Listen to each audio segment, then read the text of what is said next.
बुद्धं शरणं गच्छामि, धम्मं शरणं गच्छामि, संघं शरणं गच्छामि। लसो फ्याफुला टेस्टिलेक नमस्कार। धर्म टेलिभिजनद्वारा प्रसारित कार्यक्रम धर्म संवाद हेरिरहनुभएका सम्पूर्ण दर्शक महानुभावहरूलाई स्वागत छ। म आनी छिङ रङ्डोल कार्यक्रममा यहाँहरूको साथमा उपस्थित भइसकेकी छु।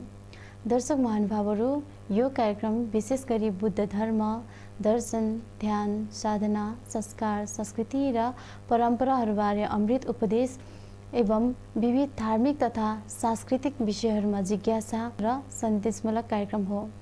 यस कार्यक्रममा हामी वज्रयाना, महायाना र थेरावाद बुद्ध धर्मका गुरुमाहरूलाई आमन्त्रण गरी उहाँहरूबाट हरेक दिन छुट्टा छुट्टै विषयमा कुराकानी गर्ने गर्दछौँ। यसै क्रममा आज हामीसँग हुनुहुन्छ अति आदरणीय धर्मगुरु राजेन्द्रमान बज्राचार्यज्यू। उहाँलाई म यस कार्यक्रममा स्वागत गर्न चाहन्छु। गुरुजी नमस्कार। नमस्कार। नमो रत्नत्रियाय। यहाँलाई कार्यक्रममा स्वागत छ। हजुर, धन्यवाद। दर्शक महानुभावहरू, यसै क्रममा हाम्रो साथमा हुनुहुन्छ आज अति आदरणीय श्रद्धाचार्य गुरुमा। उहाँलाई पनि म यस कार्यक्रममा स्वागत गर्न चाहन्छु। गुरुमा नमस्कार। धन्यवाद। यहाँलाई कार्यक्रममा स्वागत छ। धन्यवाद। दर्शक महानुभावहरू, दैनिक हुने यस धर्म संवादको प्रत्यक्ष प्रसारण कार्यक्रममा हिजो भर्खरै मात्रै हामीले दान पारमिताको विषयमा कुराकानी गरेका थियौँ भने आजको हाम्रो विषय रहेको छ शील पारमिता भनेको के हो। यस विषयमा हामी कुराकानी गर्ने नै छौँ। आजको विषयतर्फ अगाडि बढ्दै म हाम्रो गुरुमालाई प्रश्न राख्न चाहन्छु। गुरुमा, बुद्ध धर्ममा शील भनेको के हो अनि यसको महत्त्वबारे प्रकाश पारिदिनुहोस् न। बुद्ध धर्ममा शील भन्नाले अति महत्त्वपूर्ण खुड्किला हो। धर्मको सागरमा, बौद्ध साहित्यमा, बौद्ध धर्ममा मात्रै होइन, हरेकौँ धर्ममा मानवीय जीवनमा नि शील भन्ने अति महत्त्वपूर्ण कुरो हो। हामी शीललाई छत्र पनि भन्न सकिन्छ, शीललाई सदाचारको छत्र छाया पनि भन्न सकिन्छ। जस्तै हामीले हिजो कुरा गऱ्यौँ दान पारमिता। दान पारमिता, 10 पारमिता मध्ये दान प्रथम खुड्किलो हो भने शील दोस्रो खुड्किलो हो। घर बनाउने एक आकारमा लिने हो भने शील छत्र हो, भनौँ न, छत्र जस्तै होइन, त्यो एक रूपमा हो। त्यसैले हाम्रो जीवनमा शील अति महत्त्वपूर्ण। मानव मात्रलाई, अझ प्राणी मात्रलाई सुखी जीवन मनपर्छ। कसैले हामीले सोधेमा तिमीलाई कस्तो शरीर, कस्तो जीवन मनपर्छ भन्ने सोद्धाखेरि हामीले भन्छौँ हामी सुखी परिवार मनपर्छ। किनभने दुःख कसैले पनि मन पर्दैन, तर पनि जीवनमा दुःख आउँदो रहेछ, दुःख हुँदो रहेछ, दुःख भोग्नु पर्ने रहेछ। किनभने यो भएकै हाम्रै कारणबाट। हामी अस्ति कुरा गरेको थिएँ चतुर्आर्य सत्यको विषयमा। चतुर्आर्य सत्य दुःख छ, दुःखको कारण छ, दुःखलाई निवारण पनि गरिन्छ, यसको उपाय पनि छ भन्ने जस्तै जीवनमा दुःख आयो किन? यदि हामीले त्यो जुन जीवनको महत्त्वपूर्ण एक कुरो शीललाई राम्रोसँग अँगाल्न सकेको भए, शीललाई आफ्नो ट्र्याकमा ल्याउन सकेको भए, सदाचारी रूपमा बस्न सकेको भए, शील पालन गरेको भए, संयम भएर बसेको भए दुःख आउँदैन थियो होला। शील भनेको त एक सूर्यको किरणले तेज दिन्छ नि, हामीले घाममा बस्ने, न्यानो आउने, चन्द्रमाको तेज दिन्छ शीतल आउने, बत्तीको तेजमा बस्छौँ हामी अँध्यारबाट बस्ने। बस शील पनि त्यस्तै एक प्रकारको जीवनमा नभई नहुने तेज, महत्त्वपूर्ण पुण्य रूपी राम्रो संस्कार रूपी तेज हो जुन शीलले। अब शील भन्छन्, यसको तपाईँ भन्नु कसरी शील महत्त्व छ भन्नुहुन्छ। यो शीलले गर्दा नि हामी पञ्चशीलमा बस्छौँ, अष्टशीलमा बस्छौँ, दशशीलमा बस्छौँ, उपोषित शीलमा बस्छौँ। एक घर की परिवार चाहे त्यो सासू होस् या ससुर होस्, चाहे लोग्ने होस् या स्वास्नी होस्, चाहे छोरा होस् या छोरी होस्, उसले आफ्नो कर्तव्य स्वरूप, आफ्नो कर्तव्य मानेर आफ्ना कामहरू, जीवनका महत्त्वपूर्ण कामहरू गर्दै गरेमा, खराब काममा नलागेमा, शील पालन गरी भनौँ कि पञ्चशीलकै कुरा गरेर आफ्नो चोरी नगर्ने, हिंसा नगर्ने, व्यभिचार नगर्ने, झुठो नबोल्ने अनि रक्सी अमेज चिज नखाने, यी कुराहरू सानो सानो सानोमा सानो पनि पालन गरेमा ऊ सुखी जीवन हुन्छ। कुनै पनि दुःख हुँदैन, अनावश्यक मारले छुँदैन, सुखमय जीवनले पनि छुन्छ, राम्रो संस्कार पनि छुन्छ, अनावश्यक अगतिला दुर्गतिका संस्कार भोग्नु पर्दैन। त्यसैले शीलको यति महत्त्व छ। धेरै धन्यवाद यहाँलाई। गुरुजीलाई म यही प्रश्न दोहोऱ्याउन चाहन्छु, शील भनेको के हो अनि यसको महत्त्व बारेमा हजुरले थप जानकारी गराइदिनुहोस् न। शीललाई हामीले नियम भनेर चाहिँ यो बुझ्ने भाषामा भन्ने गर्छ भन्दाखेरि शील भनेको सदाचारको अर्को पाटो हो। अर्थात् शील सदाचार बनाउनको निमित्त शीलले महत्त्वपूर्ण योगदान दिने गर्दछ। अब जुन गुरुमाले चाहिँ भन्नुभयो, यो धर्ममा मात्र होइन जीवनमा पनि शीलको महत्त्व हुन्छ भनेर, पक्कै पनि यदि हामी शीलवान बन्न सकेनौँ भने त्यही शीलवान बन्न नसकेकै कारणले हामी हेतुफल भोग्नको निमित्त, पुनः दुःख पाउनको निमित्त भवचक्रमा जन्म लिनुपर्छ। अब शील भनेको गुणमान बनाउने, शील भनेको सदाचारी बनाउने, शील भनेको हामीलाई नित्य नियममा चाहिँ बस्नको निमित्त, आचरण शुद्धिको निमित्त हामीलाई अग्रसर गराउने एउटा महत्त्वपूर्ण माध्यम हो। फेरि गुरुमालाई नै राख्न चाहन्छु। गुरुमा, शील कति प्रकारका हुन्छन् र यसको पालना कसरी गर्ने यसबारेमा पनि बताइदिनुहोस् न। शील कति प्रकारका हुन्छन् भन्दाखेरि शीललाई यति नै प्रकारका भन्न त अलिक गाह्रै छ, तर पनि शीलको विभाजित छ। चारिटक शील र वारिटक शील छ। हाम्रो देश त एक नेपाल पुत्र सिद्धार्थ गौतम बुद्ध जन्मनु भएको देश हो नि। यहाँ लुम्बिनी उद्यानदेखि शीलको अति महत्त्वपूर्ण छ। जुन देशमा 2031 सालमा श्री 5 वीरेन्द्र सरकारको राज्याभिषेकको अवसरमा शान्ति क्षेत्र घोषित शाही मञ्चबाट भएको देश हो, जहाँ शान्तिको एक प्रतीक स्वरूप परिवारहरू 1 दर्जन परिवार उडाएर शान्ति क्षेत्र घोषणा गर्नुभएको देश हो। अन्तर्राष्ट्रियले शान्ति क्षेत्र भनेर मानिसकेको देश हो। यहाँ शीलको अति नै महत्त्व छ।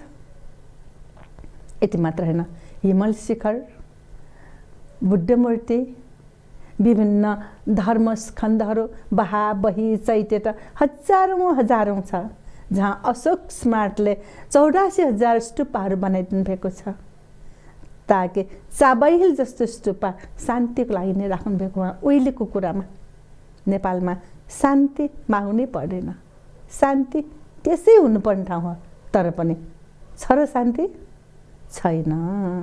किन छैन भन्दाखेरि हामी आफैमा शील बिगारिराखेको छौँ। नेताहरूले शील बिगारेछ, हरेक अफिसमा शील बिग्रेको छ, हरेक व्यक्तिमा आचरण, गुरुजीले भनेछ सदाचारै छैन, आचरण बिग्रेछ, चुहिएछ, पानी चुहिएछ। कुनै बेला आफ्नो पनि मिस्टेक हुन्छ। म साध्य छु भन्दैन, म समुद्रको किनारमा बसेपछि त्यो पानीले मलाई भिजाउनु भन्न सक्दैन, भिजाउँछ, तर पनि सोच तरिका सुधार्ने मौका छ। त्यसैले सदाचारी भन्ने धेरै मौका छ। एकपटक अस्नाले खायो भनेमा त्यो सधैँभरि अस्नाले खानुपर्छ भन्ने छैन, त्यसलाई सुधार्न सकिन्छ। जस्तै तपाईँले भन्नुभयो नि चारिटिक र वाटिटिक, त्यसरी हुँदा हुँदै यो दुई तहमा हामीले विभाजित गर्न सकिन्छ। जीवनशैलीमा शीलको महत्त्वपूर्ण छ। मैले अघि भने जस्तै जीवन जिनेकै कलामा परिवारसँग होला, सङ्घ संस्थानसँग होला, गुरुमाको समूह होला, भन्तेको समूह होला, लामा समूह होला, आनी समूह होला, कुनै पनि गुरुमाहरूको सङ्घ संस्थानको समूह होला, सबै ठाउँमा आफ्नै लिमिट तरिकाको नियम छ, विनियम छ, तरिका छ, कुनै कानुन छ होला। 2033 सालको नेपालको ऐन कानुन होला। तर साँच्चैकै नेपाली समूह, कुनै पनि जातीय समूहमा आफ्नै कल्चरली कानुन छ। एक आमा, एक छोरा, एक सासू ससुराको कस्तो नियम हुनुपर्छ त्यो ऐन कानुनले दिने होइन, त्यो आफ्नै छ। त्यसै गरी आफ्नै गुठी गाना कल्चर जिनेको कल्चरको छ। एक परिवारमा छोरीबेटीको कस्तो कर्तव्य, बाबुको कस्तो कर्तव्य, श्रीमतीको कस्तो कर्तव्य, जिउने बेला कस्तो कर्तव्य, मर्ने बेला कस्तो कर्तव्य, आफ्नै नियम छ के, कुनै ऐन कानुनले छुने होइन। त्यस्तै भने जस्तै त्यहाँ पनि शील बिग्रेमा आफूले गर्नुपर्ने कर्तव्य महसुस, एक अर्कामाथि विवेक बुद्धि नराखे, प्रज्ञा भाव नराखे, करुणा मैत्री नराखेमा त्यहाँ बिग्रियो। यदि सबै कुरा पुरा गरेको ठाउँमा अब एक ठाउँमा मरेको ठाउँ भनौँ भने त्यहाँ कसले के गर्नुपर्ने, छोरीबेटीको कस्तो कर्तव्य, त्यहाँ त्यो ऐन कानुनले देखाउने होइन कि, घरकै आफ्नै नियम छ, आफ्नै कर्तव्य छ, आफ्नै पालन छ। जस्तै हाम्रो गुरुहरूको पनि, गुर्जहरूको पनि पाठ पूजामा के गर्नुपर्छ आफ्नै कर्तव्य छ, आफ्नै नियम छ। जस्तै आनीहरूको पनि यो ड्रेस पहिरनमा कस्तो छ, गुरुमाहरूको ड्रेस पहिरनमा कस्तो छ, भन्तेहरूको अस्त्र परिष्कार प्रयोग गर्ने कस्तो छ। बस यसैमा नै सबैभित्र हाम्रो जीवन जिनेको कलाभित्र यी डुबे आउँछन्। शील सदाचारभित्र बसेर यो कसरी अपनाउनु भन्ने विशेषता छ। धेरै धेरै धन्यवाद यहाँलाई। म गुरुजीलाई यही प्रश्न राख्न चाहन्छु। फेरि हाम्रो वज्रयान बुद्ध धर्म, शील त सबै धर्ममा आवश्यक नै छ, अति महत्त्वपूर्ण छ। तर पनि हाम्रो वज्रयानमा चाहिँ शीलको पालना कसरी गर्ने गरिन्छ यसबारे पनि प्रकाश पारिदिनुहोस् न। वज्रयान बौद्ध धर्म भन्ना साथै गृहस्थ भिक्षुको रूपमा, गृहस्थ भिक्षुनीको रूपमा रहने गर्दछ। गृहस्थ भिक्षु भिक्षुनी भन्ना साथै परिवार र पारिवारिक समूहमा रहने गर्दछ। त्यही भएर सजिलो भाषामा एउटा के भन्ने गर्छ भने एक नारी ब्रह्मचारी, एक पुरुष ब्रह्मचार भने जस्तै त्यो शीलको पालना हुने गर्दछ र हुनु पनि पर्दछ। अब शीलको अभ्यासमा जस्तो अहिले चाहिँ नि म यहाँ यो धर्म टेलिभिजनको धर्म संवाद कार्यक्रममा छु। धर्म संवाद कार्यक्रममा अहिले एकजना म संवादकर्ताको रूपमा छु भनेपछि मैले यो बेला मान्नुपर्ने, आफूले आफ्नो आचरणलाई चाहिँ गर्नुपर्ने काम भनेको सबभन्दा पहिले त शिष्ट भाषा, शिष्टाचार। त्यो सधैँभरि अहिले धर्म संवादमा मात्र होइन, हाम्रो जीवनको हरेक पक्षमा, हरेक पाइलामा हामीले गर्नुपर्ने शिष्टाचार नै शीलको महत्त्वपूर्ण पक्ष एउटा हुने गर्दछ। जुन वज्रयान बौद्ध धर्ममा यो शिष्टाचारको सन्दर्भमा जुन अघि गुरुमाले भन्नुभयो भने श्रीमानले श्रीमतीलाई गर्ने व्यवहार, श्रीमतीले श्रीमानलाई गर्ने व्यवहार, बुवा मुवाले आफ्ना छोराछोरीलाई गर्ने व्यवहार र छोराछोरीले आफ्नो बुवा आमाप्रतिको कर्तव्य जुन निर्वाह गर्ने पनि त्यो शीलमै आधारित भएर जानुपर्छ। समग्रमा हामीले शीलको कुरा गर्दाखेरि अझ सजिलो भाषामा के भन्न चाहन्छु भन्दाखेरि प्रकृति र प्राकृतिक सिद्धान्तको विपरीत हुने कुनै पनि कार्यहरू त्यो शीलमा पर्दैन। त्यो भनेको नै हाम्रो प्रकृतिले दिएको नियमलाई हामीले मान्नुपर्छ। अब यो नियमको कुरा गर्दाखेरि जुन अघिल्लो कार्यक्रममा मैले सायद व्यक्त गरेँ जस्तो लाग्छ, अङ्गुलीमालको कुरा। अङ्गुलीमाल भन्ने व्यक्तित्व एउटा चाहिँ अहिंसक थियो, नामै अहिंसक, काम पनि अहिंसक नै थिए। तर त्यहाँ के भयो, संयमिता र सदाचारको र विवेकको कमीले गरेर सबैले चाहिँ त्यो पालना नगर्दाखेरि एकजना अहिंसक मान्छे मारेर औँला काटेर लिने हिंसक बन्न पुग्यो। कसरी भन्दाखेरि गुरुकुलमा अहिंसक जस्तो शीलवान, अहिंसक जस्तो गुणमान र अहिंसक जस्तो बुद्धिमान शिष्य थिएन। त्यही कारणले चाहिँ के भयो, अरू त्यहाँ उसको सहदर चाहिँ साथीहरूलाई एउटा जेलस भयो। त्यो कारणले के गरिदियो, राम्रो मान्छेलाई त्यो सबैले मन पराउँछ। गुरुकुलमा गुरुआमाले त्यो राम्रो गुणमान शीलवान भएकोले मन पराउँथ्यो। दत्तचित्त भएर शीलमा लागेर काम गर्ने भएकोले श्रद्धा पनि थियो।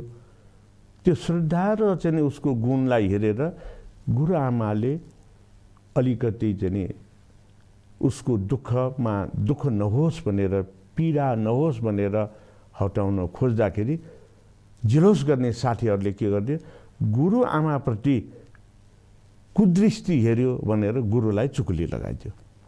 चुकुली लगाउन नै यो शीलभन्दा बाहिरको कुरा पर्यो।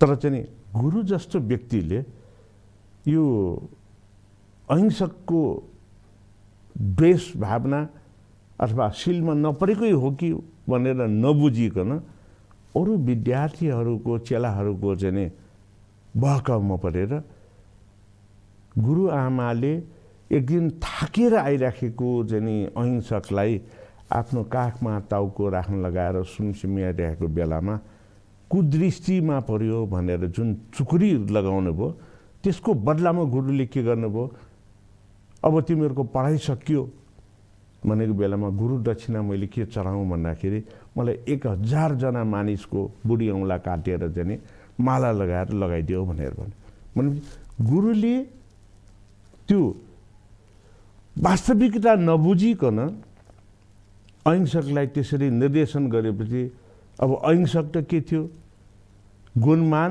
शीलवान, गुरु आज्ञालाई तोड्न नसक्ने भएपछि आज्ञा शिरोपर भनेर गएपछि अब बुढी औँला काटेर लिनलाई त मान्छे मार्नु पर्यो भनेपछि एकजना हिंसकमा परिणत भयो। त्यस कारणले के भन्दाखेरि शील भनेको काय वाक चित्त, यो तीनवटाको अकुशलादी कर्मबाट यो चाहिँ शीललाई तोडिन्छ। कुशलादी कर्मबाट शीलमा हामी पर्न सक्छौँ।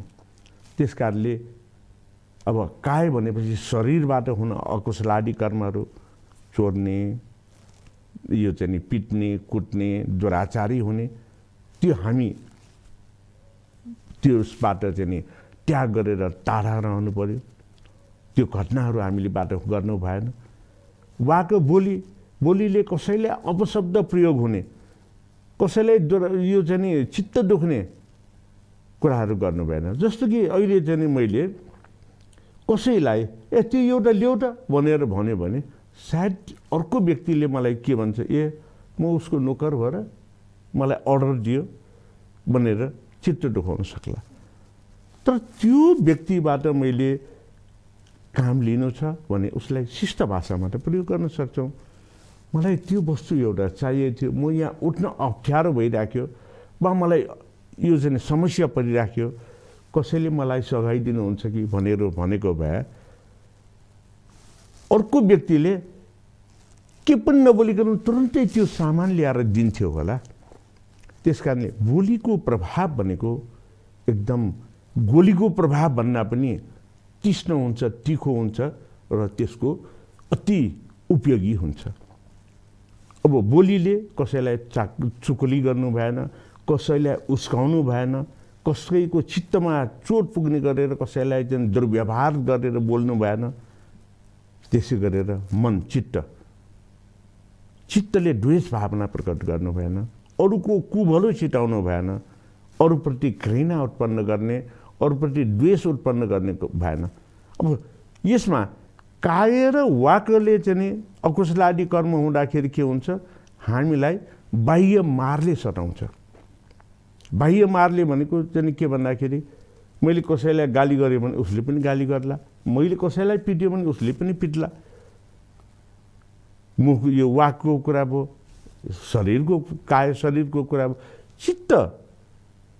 चित्त मनको चाहिँ यो चाहिँ अकुशलादी कर्मले कस्तो शील चाहिँ यो चाहिँ अशील भनौँ अकुशलादी कर्म उत्पन्न हुन्छ भन्दाखेरि मनको बाघले होइन मनको बाघले आफैलाई खान्छ। मैले कसैलाई द्वेष भावना उत्पन्न गर्यो भने अब उसलाई त थाहा हुँदैन त्यो द्वेष भावनाले के हुन्छ मलाई आफैलाई भित्र खाइराखेको हुन्छ त्यो शील मैले तोडेको कारणले।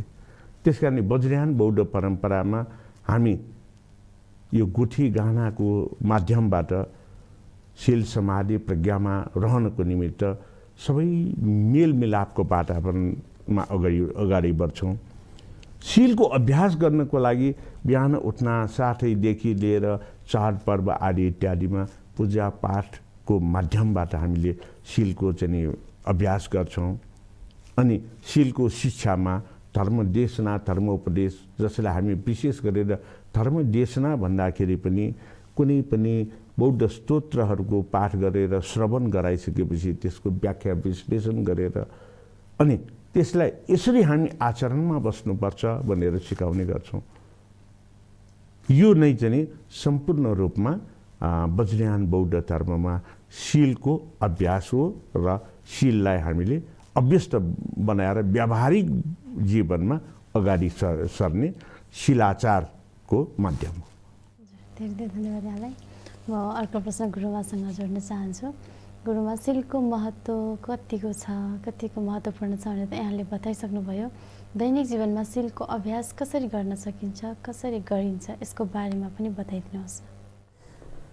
दैनिक जीवन भनेकै हाम्रो जीवनलाई हामीलाई अति महत्त्वपूर्ण।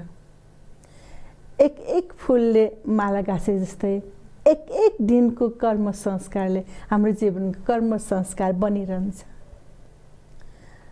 कुनै पनि व्यक्तिको जीवनमा महत्त्वपूर्ण कर्म संस्कार बनाउने कि अकुशल कर्म संस्कार बनाउने त्यो प्रश्न उठ्छ ताकि व्यवहारिक जीवनमा त्यो भरोसमा पर्छ। सपोज भनौँ एक परिवार छ, परिवारमा कसरी के गर्ने, अनि एक गुम्बा छ, एक बिहार छ, एक बहाबही छ, एक मन्थन छ, त्यहाँ के गर्ने भन्नाले कुनै पनि व्यक्तिको आफ्नो कर्तव्य पनि छ, चाहे प्रवजित होस् या गृहस्थी होस्। शील पनि आफ्नै तरिकाको छ। थेरवादी बुद्ध धर्म भन्ने हो भने एक बिहारमा बिहानै उठेर त्यहाँका आफ्ना नित्य कर्म गर्छन् अनि बुद्ध पूजा गर्ने चलन छ। जस्तै कुनै पनि दिन अष्टमी, पूर्णी, सङ्क्रान्ति, औँसी भनौँ या अरू पनि दिनमा पनि बुद्ध पूजा गरिन्छ।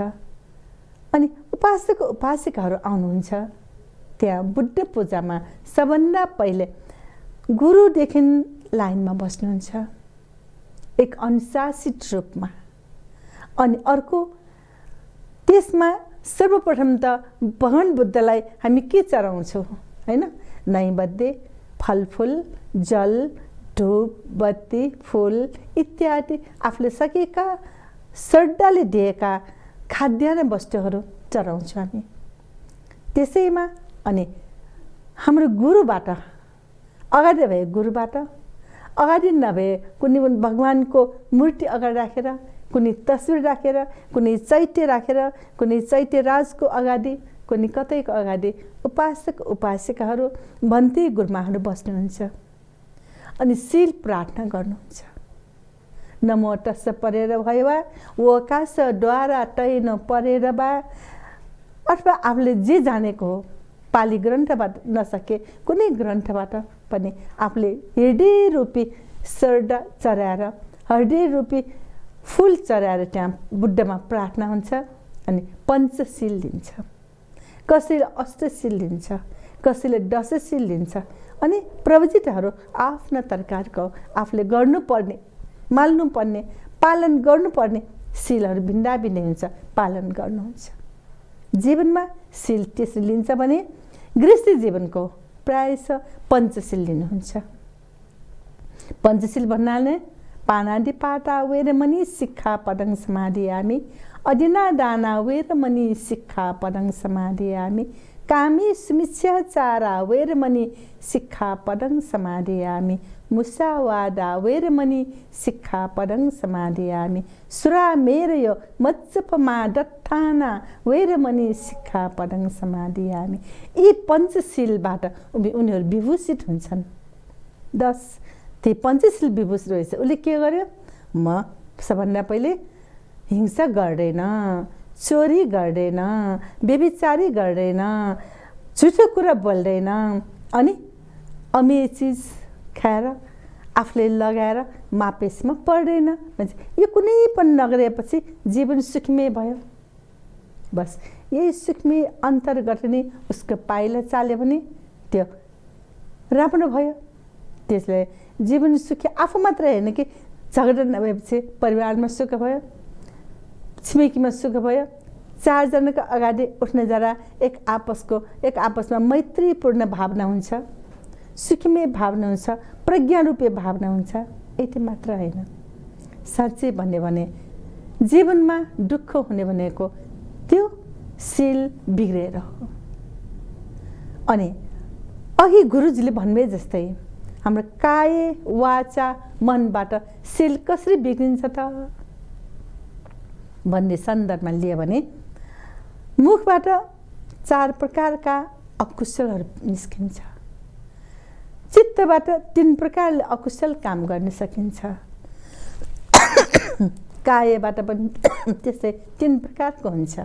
अनि मुखबाट चुक्री लाउने, नभएको कुरा गर्ने, अनि त्यसै गरी क्षुद्र वचन बोल्ने, अनावश्यक कुरा गरेर टाइम समय पास गर्ने।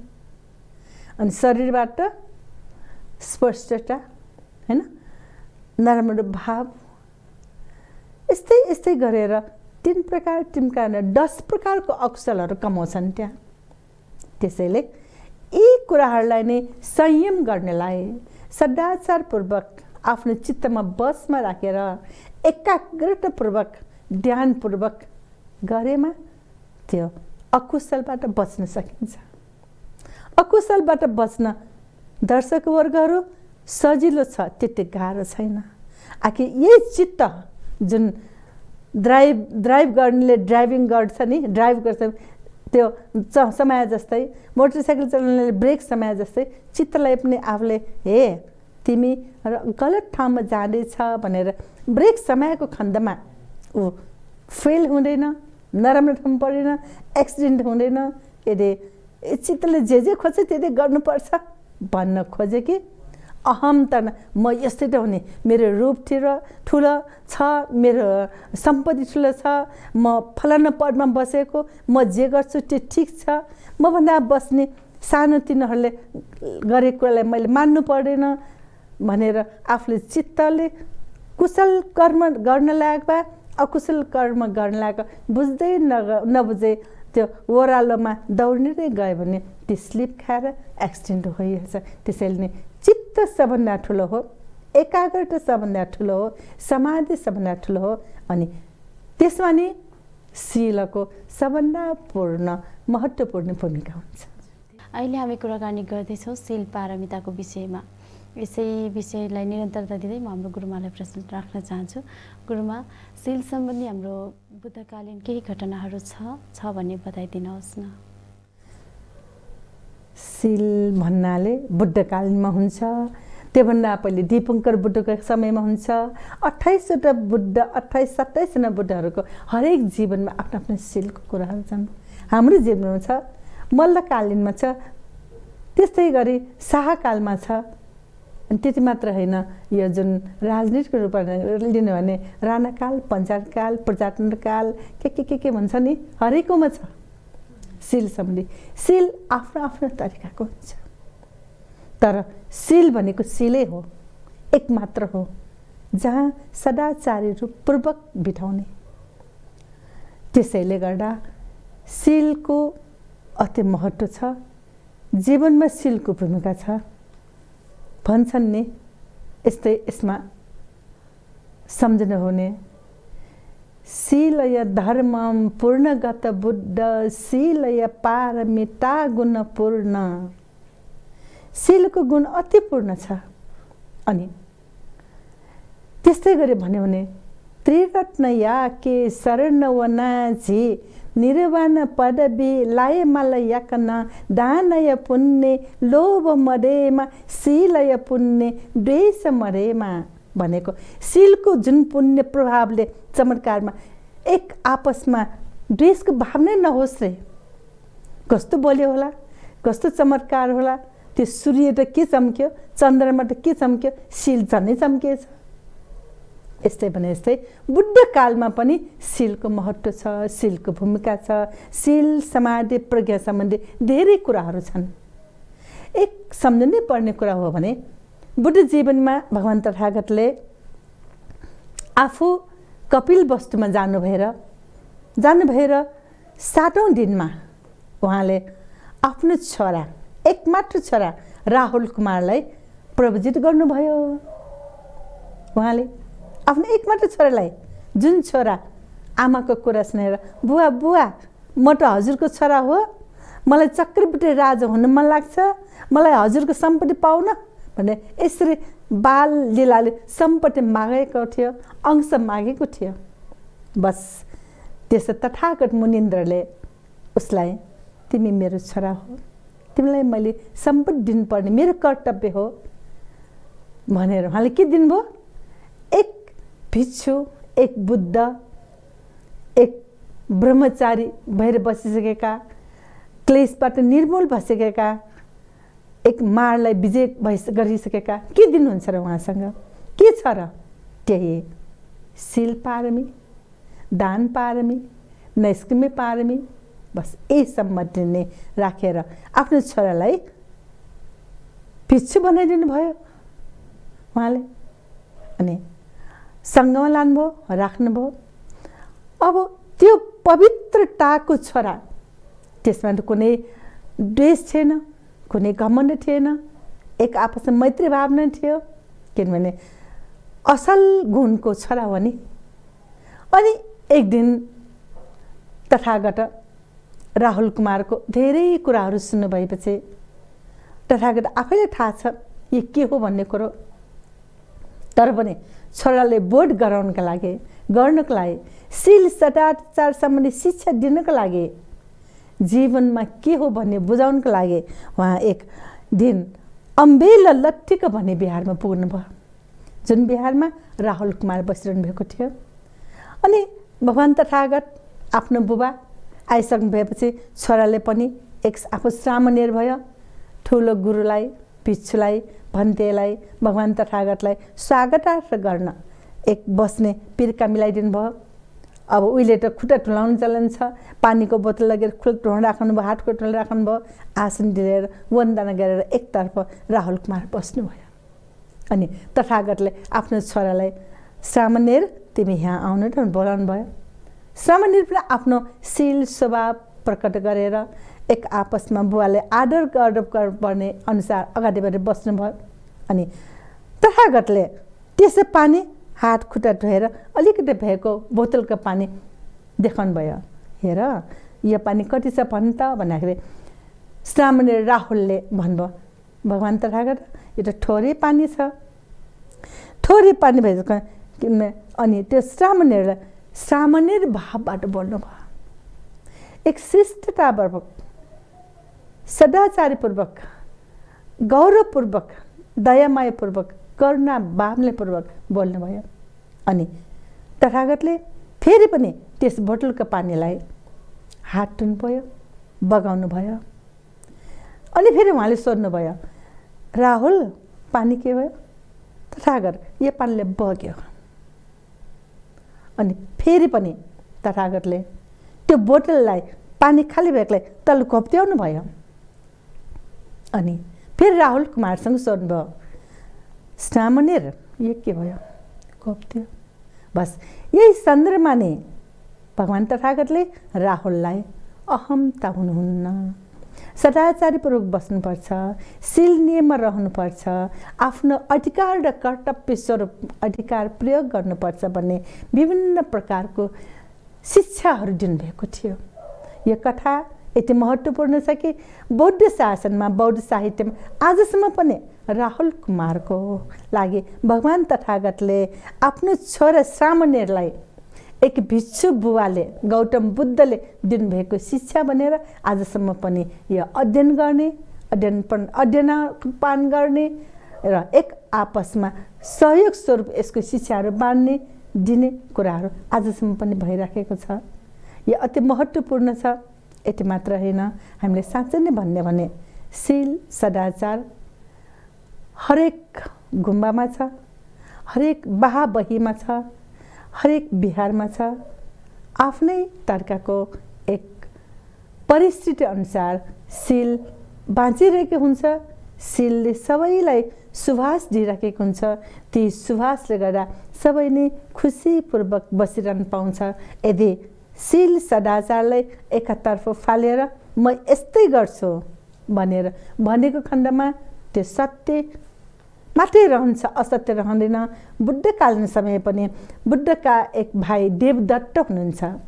देवदत्तले आफ्नो सदाचारलाई भुलेर अहमता, म बुद्धकी भाइ हुँ, म बुद्धको भाइ हुँ, म यस्तै गर्छु, ताकि अर्को अहमतामा बुद्धमाथि ठुलो हुने हो र म पनि ठुलो हुन सक्छु भनेर विभिन्न पाइलाहरू चलाउँदै गर्दाखेरि आज पछि आएर त्यसो देवदत्त एकदम बिलाएर जानु पर्यो। बुद्ध धेरै सङ्घर्षमा पनि बुद्ध धेरै देखाउनु भएको छ। अर्को प्रश्न म हाम्रो गुरुजीलाई राख्न चाहन्छु। गुरुजी, हाम्रो दैनिक जीवनमा चाहिँ शीलको अभ्यास नभएमा जीवनमा के कस्तो अभाव, के कस्तो अप्ठ्यारोहरू हुनसक्छ, यसबाट बताइदिनुहोस् न। दैनिक जीवनमा शीलको अभ्यास भएन भने हामीले गर्न खोजेको कामहरू सबै बिग्रिन्छ। सर्वप्रथम हामीले सोचेको अनुसार कुनै पनि काम बन्दैन, बाधा अडचनहरू आइरहन्छ। जस्तो गुरुमाले भन्नुभयो देवदत्तको उदाहरण दिएर, देवदत्त पूर्व जन्ममा शाक्यमुनि बुद्धको पनि गुरु थियो एकताका। तर पनि शाक्यमुनि बुद्ध बनिसकेको अवस्थामा देवदत्त के भयो, विद्रोही स्वभावको भयो। त्यो हुँदाखेरि जीवनभरि नै देवदत्तले दुःख पाए र अन्तिम क्षणमा, मर्ने क्षणमा चाहिँ मात्रै शीलको चेतना आयो र बुद्धं शरणं गच्छामि, धर्मं गच्छामि, सङ्घं शरणं गच्छामि भनेर उहाँले देह त्याग गर्नुभयो। त्यो बेलामा बुद्धले उहाँलाई चाहिँ एक किसिमले शीलको देशना गरेर अब अर्को जन्ममा दुःख नपाओस् भनेर व्यावहारिक जीवन दिनुभयो। यस्तै दिपङ्कर बुद्धको समयमा पनि जुन हिजो दान पारमिताको चाहिँ हामीले छलफल गर्दाखेरि भनेको थिएँ, गुस्तल नगरका राजाले दानशाला स्थापना गरेर दिपङ्कर बुद्ध र उहाँको धर्मसङ्घलाई दान गर्न खोज्दाखेरि एकजना मागेर आफ्नो जीविकोपार्जन चाहिँ गर्ने बुढी आइमाईलाई त्यो दानशालामा दान लिँदाखेरि राजाले दान दिएन। भनेपछि राजामा जुन चाहिँ एउटा अहमता अथवा देखावटी दानको चाहिँ आचरण त्यहाँ देखियो, जुन शीलमा परेन। र ती बुढी आइमाई निराश पनि नभइकन, हताश पनि नभइकन, कुनै अपशब्द प्रयोग नगरिकन त्यहाँबाट आनन्दले फर्कनु भयो र बाटोमा त्यही दानशालामा दान लिन आइराख्नुभएका दिपङ्कर बुद्ध र सङ्घका भिक्षु सङ्घलाई भेटेपछि आफूले मागेर ल्याएको जुन चाहिँ आफ्नो पोल्टामा रहेको जे छ त्यो चाहिँ दिपङ्कर बुद्धलाई चाहिँ दान दिनु। यो शीलको व्यवहार, शीलको सदाचारिता, शीलको महत्त्व त्यहाँ धेरै नै बढ्यो। यही समयमा अनि दिपङ्कर बुद्धसँग राजा रिसायो। अब कसैलाई दान लिन आउनु भनेर आमन्त्रण गरेर रिसाउनु मिल्छ? मिल्दैन। त्यो रिसाएको भनेको शीलमा परेन। अनि दिगम्बर बुद्धले कुनै रिस राग द्वेष नराखिकन यो शीलमा नपरेको दान भएर दोस्रो दानको रूपमा मैले ग्रहण गर्न पुगेँ। पहिलो दान त्यही बुढी आइमाईबाट लिएँ भन्दाखेरि यहाँ व्यावहारिक रूपमा बुढी आइमाईको चित्त शुद्धको कारण र राजाको चित्त अशुद्धको कारण यो व्यवहारमा स्वतः चाहिँ प्राकृतिक नियमले नै व्यावहारिकता बनाउन खोज्छ। दिगम्बर बुद्धकालीन र बुद्धकालीन समय भयो। अब अहिलेको सन्दर्भमा एउटा के भन्ने चलन छ भन्दाखेरि आफैले खनेको खाल्डोमा अरूलाई पुर्न खोज्दाखेरि आफै पुरिन्छ भनेर भन्छ। त्यो भनेको के भन्दाखेरि अरूलाई बिगार्न खोज्दाखेरि आफै बिग्रिन्छ। जुन कुरा अहिले अघि मैले चाहिँ यो द्वेष भावको चाहिँ चित्तबाट कसैप्रति द्वेष भाव चाहिँ उत्पन्न गरेपछि के हुन्छ, त्यो द्वेष भावको कारणले भित्र आफैलाई नै खाइरहन्छ। कसरी खाइरहन्छ भन्दाखेरि मैले कसैको प्रगतिमा द्वेष भाव ल्याउन साथै मलाई के हुन्छ, त्यो व्यक्तिलाई बिगारेर म कसरी अगाडि जाउँ भनेर चाहिँ सोच्न थाल्छु र त्यो सोचेपछि आफ्नो भएको पनि सकिन्छ, आफ्नो यो राम्रो हुन लागेको पनि बिग्रिन्छ। अनि अनायासै आफूले चाहिँ कुनै पनि सोच्दै नसकेको घटनाहरू चाहिँ भइदिन्छ। अरूको निमित्त अगाडि त्यो व्यक्ति के भइदिन्छ भन्दाखेरि नराम्रो व्यक्तिमा परिणत हुन्छ। भनेपछि अहिलेको यो 21औं शताब्दीमा आजकलको जीवनचर्यामा यी द्वेष भावनाले, क्लेश भावनाले, मोह भावनाले, रिस रागले गरेर हाम्रो आचरण अशुद्ध भएर शील तोडिराखेको अवस्थामा बुद्ध शिक्षा, बुद्ध बानी र जुन पानीको चाहिँ कुरा अघि गुरुमाले भन्नुभयो, गिलासभरिको पानीमा हामीले पिइसकेपछि कसैलाई सोड्यो भने कसैले आधी सकिसक्यो भनेर भन्ला, कसैले आधी बाँकी छ भनेर भन्ला। जो शीलमा परेको छ उसले चाहिँ गिलासमा पानी आधी बाँकी छ भनेर भन्ने सुटा पुस्फुटन हुन्छ भने जो शीलबाट अलिकति दिग्भ्रमित हुने चाहिँ हुन सक्ने व्यक्तिले आधी सकिसक्यो, खाली भइसक्यो भनेर यो सोच्ने प्रक्रियामा पर्छ। यही नै हाम्रो मानव जीवनमा शीलको असर हामीले हेर्न र देख्न, मूल्याङ्कन गर्न सक्ने विषयवस्तु हो जस्तो लाग्छ। अब भने हामी कार्यक्रमको अन्त्यतिर आइपुगिसकेका छौँ। हामी कार्यक्रमको अन्तिम प्रश्न गर्न चाहन्छौँ हाम्रो गुरुमालाई। गुरुमा, शीलको महत्त्व, यसको अभ्यास बारेमा त पहिले नै प्रकाश पारिदिनु भइसक्यो। अब शीलको विषयमा एकदम जान्नै पर्ने महत्त्वपूर्ण विषय केही छ भने यसको बारेमा बताइदिनुहोस् न। शीलको विषयमा जान्नै पर्ने महत्त्वपूर्ण भनेको त हाम्रो पाइला पाइलामा छ कि, जस्तै सिद्धार्थ गौतम बुद्ध हैन, माइदेवीले लुम्बिनी उद्यानमा त्यहाँ जन्म भयो। जन्म भयो हुन साथै 60वटा कमलको फुल फुलेर उहाँले पाइला टेक्दै जानुभयो। अनि उहाँले एकमाले औँठा उठाएर शब्द प्रयोग गर्नुभयो। बस त्यस्तै आधारमा हाम्रो पाइला पाइलामा नदेख्ने फुलहरू फुलिएको हुन्छ कि, चिप्लिने हो कि नचिप्लिने हो, सदाचारी भएर जीवन जिउने हो कि कुनै अकुशल कर्महरू जिउने। म त त्यही भन्छु कि धर्म गर्न गाह्रो छैन। 16 वर्गहरू धर्म गर्न अति सजिलो छ। केवल चित्तयुक्तलाई ब्रेक समाउनुहोस्। मोटरसाइकल चलाउँदाखेरि एकदम एकत्रित भएर ब्रेकलाई ध्यान दिनु पर्यो, लाइटलाई ध्यान दिनु पर्यो। जस्तै हामी बाटोमा जाँदाखेरि, जाममा पर्दाखेरि, भार नपर्दाखेरि ट्राफिकले के गर्छ, हरियो बत्ती बाल्ने, रातो बत्ती बाल्ने। अनि अचेल त कतै कतै त एउटा बोर्ड स्टप एन्ड गो भनेर लेखेर देखाउन चलन छ नि। हरियो भनेर गो भनिन्छ, रातो स्टप भनिन्छ। यस्तै हाम्रो जीवनको हरेक शैलीमा पनि गो एन्ड स्टप, रातो र हरियो छ। भनौँ साधारण रूपमा अर्थमा बुझ्ने भने औँसी, पूर्णी, सङ्क्रान्ति हैन, अमाई, अनि भन्छन् नि एकादशी मङ्गलबार बिहिबार इत्यादिमा हामीले के एउटा के सिम्बल के देख्छ आजको दिन पूजा गर्नुपर्ने दान गर्नुपर्ने सदाचारी बन्नुपर्ने दिन हो। सपोज एक दिन मात्रै ल्याउने पूर्णिमाको दिन आज वैशाख पूर्णिमाको दिन नेपाल पुत्री सिद्धार्थ गौतम जन्म हुनुभएको दिन आज म एक दिन रक्सी खान्न, आज एक दिन म हिंसा गर्दैन। सरकारले पनि नियम बनाउनु भएको छ नि पहिला एकादशीको दिन काटमार गरेर मासु बेच्न पाउँदैन। अहिले पनि त गुरु पूर्णिमाको दिन अनि यो वैशाख पूर्णिमाको दिन काटमार गर्न पाउँदैन। दसैँमा जतिसुकै काटेर होस् नो मतलब हामीलाई, तर बुद्ध जयन्तीको दिन त रोक्नु भएको छ।